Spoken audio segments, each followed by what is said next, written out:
सनफ मल्लाह के नाम से मशहूर वीआईपी प्रमुख मुकेश सहनी ने कुछ ऐसा बोल दिया खगड़िया में जाके कि एकदम से बिहार की सियासत गर्मा गई और चर्चा के केंद्र में प्रधानमंत्री नरेंद्र मोदी आ गए। दरअसल खगड़िया में पहुंचने के बाद मुकेश सहनी ने कहा कि मैं चाहता तो 1 मिनट के अंदर मुख्यमंत्री बन जाता, लेकिन मैंने ये काम नहीं किया।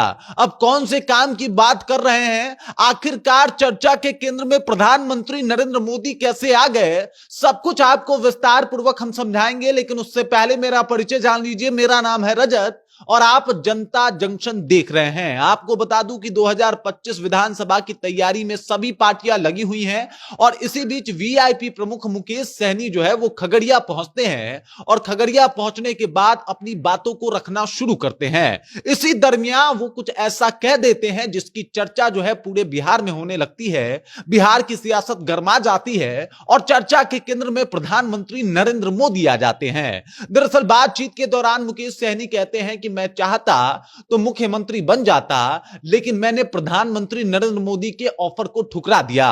उन्होंने कहा कि प्रधानमंत्री मोदी से मिलने के बाद उनसे बातचीत हुई और उस दौरान मोदी जी ने उनसे कहा कि आइए आप हम अपनी पार्टी को जो है हमारी पार्टी में विलय कर लीजिए, हम आपको मुख्यमंत्री बना देंगे अगला, आप टेंशन मत लीजिए। जिसके ऊपर मुकेश सहनी ने कहा कि ये मेरी पार्टी नहीं है, ये पार्टी जो है वो कहीं ना कहीं हमारे समुदाय के लोगों की पार्टी है। अगर आप मल्लाहों का आरक्षण बढ़ाइएगा तबे जाके हम ऐसा सोचेंगे।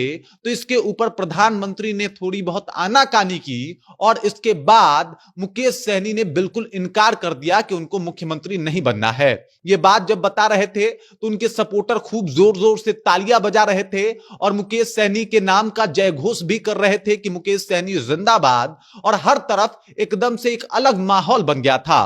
पर प्रधानमंत्री नरेंद्र मोदी का नाम लेके मुकेश सहनी ये बता रहे थे कि किस तरीके से उनको ऑफर मिल रहा था, लेकिन वो मल्लाहों के भविष्य के लिए जो है वो ऐसी कदम को नहीं उठाए और उन्होंने सत्ता को लात मार दिया। उन्होंने कहा कि मुझे ऐसी कुर्सी चाहिए ही नहीं जिससे मैं अपने लोगों की सेवा ना कर सकूं और इसीलिए मैंने इस सत्ता को लात मार दिया और अब मैं आप लोगों के लिए चुनाव लड़ रहा हूं। मैं एक पल के लिए उनकी बातें मान भी जाता अगर वो आप लोगों को आरक्षण दे देते, लेकिन वो इस बात को नहीं माने और इसी वजह से हमने भी उनकी कोई बात नहीं मानी और हम जो है उनसे दूर चले गए, उनसे छिटक गए। उनको लगा कि हमारे पार्टी से उनको खतरा है और इसी वजह से उन्होंने हमारी पार्टी भी तोड़ ली।